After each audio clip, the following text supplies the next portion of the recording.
Hello, welcome to Module 2. This week the module is Technical Foundations. So last week in Module 1, mainly we covered some basic concepts. So what is an information system? Why is it important? What role do information systems play in organizations? We even talked about some different types of information systems. We talked about what stance companies should take with respect to IT. Should they be more defensive versus more offensive? We brought the Gartner Group Emerging Technology Hype Cycle into that discussion. Of course, Gartner Group says adopt a technology if you think it's going to be high impact for your organization. Nicholas Carr in IT Doesn't Matter says you need to be defensive, be a follower, not a leader, because new technologies will quickly become a commodity, and any advantage you have is going to quickly dissipate.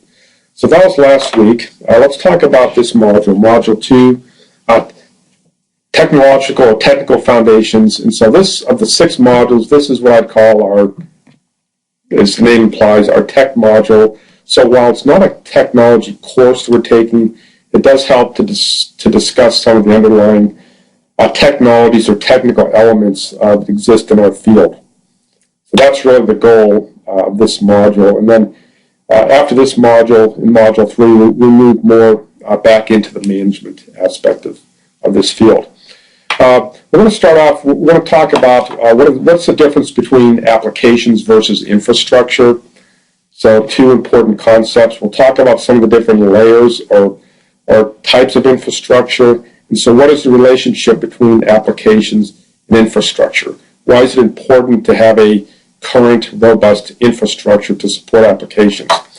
Then we're going to spend quite a bit of time talking about, the term is local optimization versus global integration. And so really it's the idea that so many firms allow themselves to develop their technology, their architecture, if you will, in silos or in fragmented fashion. That's what I refer to as local optimization. So how does that happen? What issues does that create for companies? And along with that, we'll talk about how do organizations move from having siloed information systems to information systems that are globally integrated. Globally doesn't necessarily mean worldwide, but just all the different systems are tied together and communicate with one another. So we'll talk about how organizations can solve the silo problem through ERP systems, potentially through data warehousing, and developing middleware, which is not always an optimal solution. Along with this, we will have a short section where we talk about the structure of data, since you all, as managers, are going to be consumers of data in this data-driven world we live in, data-driven decision-making. It's important to understand the structure of enterprise data, the relational model we'll talk about.